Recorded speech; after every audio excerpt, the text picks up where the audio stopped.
Today I'm talking about the Jaybird Vista.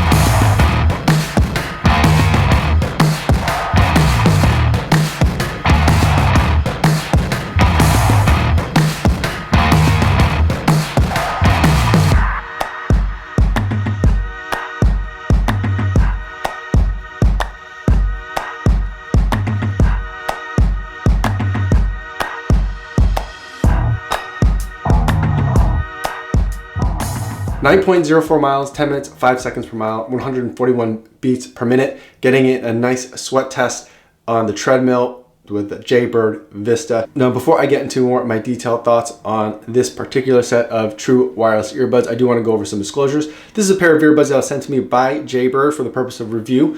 However, they're not paying me to make this video or to wear the earbuds, and they're not going to get a chance to preview any of this footage or hear my thoughts until you get a chance to see this video on YouTube. Now, the disclosures out of the way, let's talk about the Jaybird Vista. Now, this is an incredibly exciting pair of earbuds to me because I've been following Jaybird as a brand for a very long time, but even back to the days where they were doing a lot of paid sponsored like marketing and branding with Geekbeat TV. I don't know if any of you guys remember that video podcast, but I remember that kind of, to put it in perspective for those of you who aren't familiar with that show, that was a very popular show that existed at the same time the iPod with the video screen on it became popular, and they started releasing video podcasts kind of to go along and take advantage of that new way that people can consume content.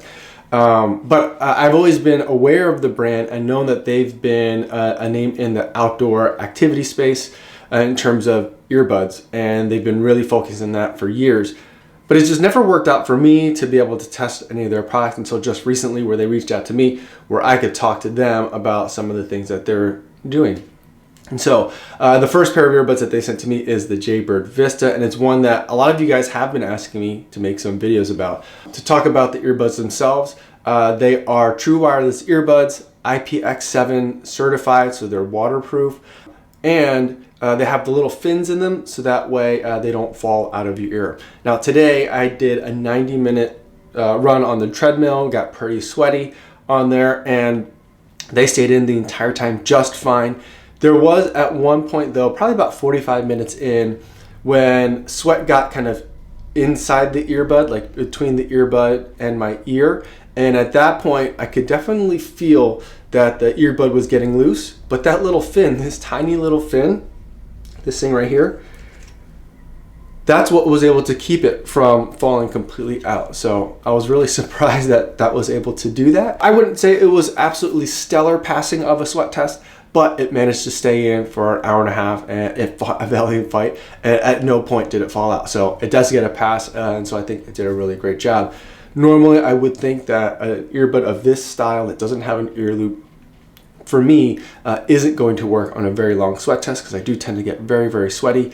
It's harder for me to do sweat tests this time of year because it's winter time, but I was able to get some time on the treadmill, and I think that's something I'm going to start doing more often with more of the earbuds that I'm doing, is making sure I'm reserving at least one of my runs per week to make sure I'm getting it that sweat test.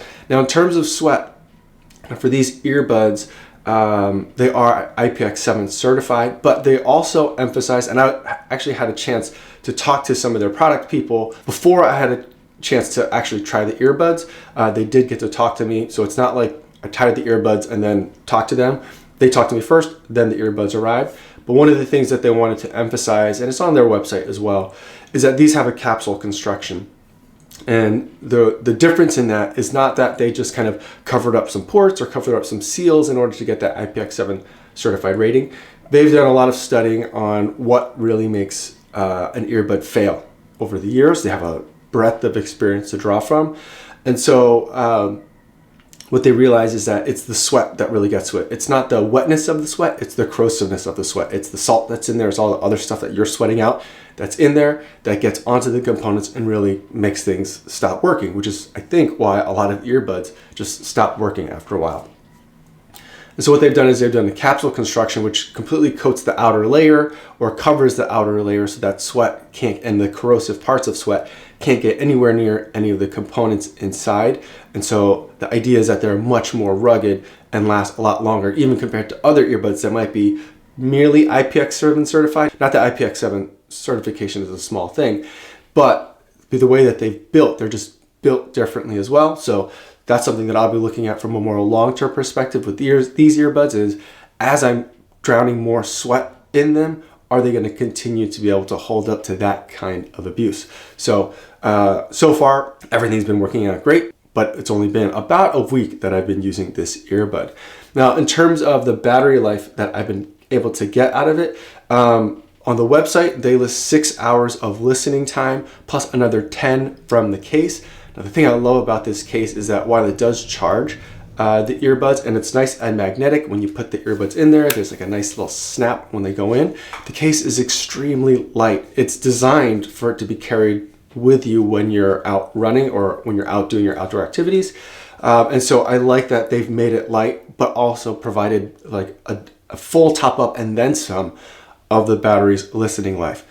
Now, the other thing that you can do is you can listen to one earbud at a time to further extend the listening time. So that way you put one in the case and then you listen to the other. And then when that one's dead, you can switch them out. Again, the case is light enough that you could really do that. And so I really like this. It's amazing how light this is. I wouldn't expect that there's even a battery in this because it's so light, but it does have fast charging as well. So if you find that your earbuds are completely dead, 5 minutes to charge to give you another hour of listening time. So amazing what they've been able to do with the battery technology. I think they're doing some very, very smart things, making it very exciting for actual real life usage of earbuds. Sometimes they're not fully charged up, but on the other hand, I don't need it to be a giant behemoth. I don't need it to be a battery pack of a case. I could just have the case be small enough to top it up for the activities that I'm going to use it. After that, when I get back home, I'm okay with charging it a little bit more frequently than, say, a competitor, if it means that the case is light enough that I can always bring it with me if I want. So far, I haven't had a need to do that. Now, I did take this on a much longer run. One of my runs over the last weekend, I was out there for 2 hours and maybe 40 minutes, just shy of 2 hours and 40 minutes, so 160 minutes about. And when I came back, listening to both of them, I had 50% battery life left. So I think that 6 hour figure is pretty close that they're estimating or they're claiming. So my real world usage, at least for a brand new pair of these earbuds right out of the box, is pretty close to that, I think. Although I never like to completely extrapolate out, but I was able to get 2.5 hours and only drain 50% of the battery. So I was pretty impressed with that. Now, the other thing about these is the way that they fit and the sound. And so these fit with like a suction method. And so you really get them in the ear. And when you put them in, a lot of the sound around you, by the nature of it plugging your ear, is blocked out. So not my favorite type of earbud, but very common in the true wireless earbud space. I would have loved, especially at this price point, to be able to have some sort of pass-through feature where I could hear, or using the microphones, some of the other stuff that's going around me. But one of the things that they mentioned is that if you are worried about ambient noise, being more aware of your surrounding, then you could run with it in kind of the one earbud at a time mode. It does that really well. So you could take one out, put it in the case, it charges up, listen to podcasts or music on the other side, but still be aware of what's going on around you because you can hear there's nothing in your other ear. So that's one kind of negative for me on this product at this price point. I would kind of expect that there would be some sort of pass-through audio feature. Otherwise, though, the sound and the ability to customize this, I think, is just really fantastic. So through the app, you can customize like what kind of sound you want. You can mess around with the EQ yourself. And if I were left to my own devices, I would leave it really, really bass heavy at the expense of all other kind of sound fidelity. That's just my normal preferences, and also maybe just the way I like to listen to music when I'm listening to earbuds and running. But one of the amazing things that you could do is you can have it tell you what your customized sound profile should be. And so there's like a series of tones that you can listen to, and it's like a hearing test. Once you can hear the tone, you kind of like run the slider, and then the tone gets louder and softer. And then you go through that on like really low tones, really high tones, mid tones, a variety of different sounds. And I think like my age is starting to show, because on one of them, I cranked that thing all the way up and I still didn't hear the tone that was allegedly playing. And so I think definitely my hearing might be starting to go. But it was very much like a sound test. And at the end, it creates a sound profile for your ears. And so when I was listening to music, I was surprised by the sound. It felt very full, not in the way that I would normally kind of like make the equalizer on adjustable earbuds sound, but the sound was really pleasant. And I was very, very surprised by how much I liked it. So I've left it at the kind of the test generated EQ that's customized for my hearing. The other great thing about that though is that sound profile is now saved to these earbuds. And so even if I don't have the app on the phone that I'm listening to, or let's say I don't have my phone with me and I'm just running out there and listening to something from an Apple Watch, for example, that sound profile is still saved to this set of earbuds, so I don't have to worry about that as I'm switching devices, that I have to redo the test or make sure that the app is available on that. That's not the case for these, which I think is a brilliant way of doing it. Overall though, in terms of the sound quality that I was getting, the sound felt very full, even at low volumes, which is like my main test.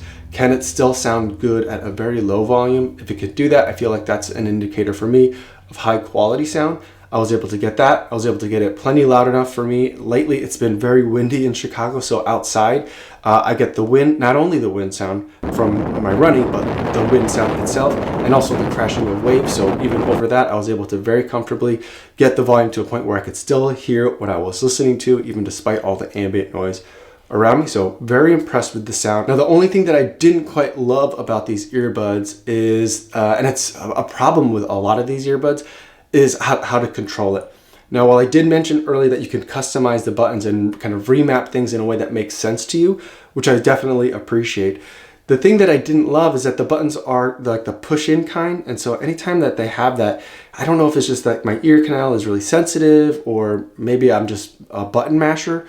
But anytime there's buttons that are like, you have to push them in to activate, I always feel like I'm jamming the earbuds further and further in my ear, and it gets painful after a while. So I didn't quite love it. The buttons are nice and clicky, and I was able to get a very kind of high percentage of response. That's another problem that I tend to have with the push-in type. Maybe it's because I'm worried about hurting my ear, that I don't press it hard enough or firmly enough whenever I'm doing it, but I was able to get pretty good accuracy in terms of when I wanted to do something, it was doing it, but still it was a little bit uncomfortable for me to do that in terms of getting it like the buttons pushed to advance a track or to do or to play or pause. But that is a complaint that I've had over a lot of earbuds. I think that's kind of like always the hard part of how do you manage the controls. Do you put buttons on the earbuds? Are they touch sensitive? Are they actual physical tactile buttons? Or do you rely on the voice assistant to be able to do that? There isn't really like a great answer to it. I don't think any of those are particularly great ways of interacting with the music. And so I think that's still kind of like for me, a big negative of this style of earbud that doesn't have that cable and like the inline like button panel thing that's in a lot of those. So that's always a challenge for a lot of the earbuds, but it's definitely something that I also didn't quite love about the experience here, is that interacting with these wasn't always that great. But overall, the experience on these has been absolutely fantastic. I think that if you're worried about a pair of earbuds that have enough battery life for an entire marathon or even longer, I think this is definitely a pair of earbuds you should consider. So those are my thoughts on the Jaybird Vista. If you have them, or if you have any other questions, I'd love to hear from you in the comments down below. Now, before I go, I do want to remind you guys about the charity run for this week. For this week, it's Nelson Kanarathingall. He's raising money for November and growing a fantastic mustache. All of his running this week is going to be dedicated to raising awareness for men's mental health issues and suicide prevention. I was happy to donate $70 to Nelson's fundraising efforts, and I'll post a link in the description in case you'd like to learn more. That's all I have for today, everybody. Thanks for making it all the way to the end of the video, and I will see you tomorrow. Yo, what's going on?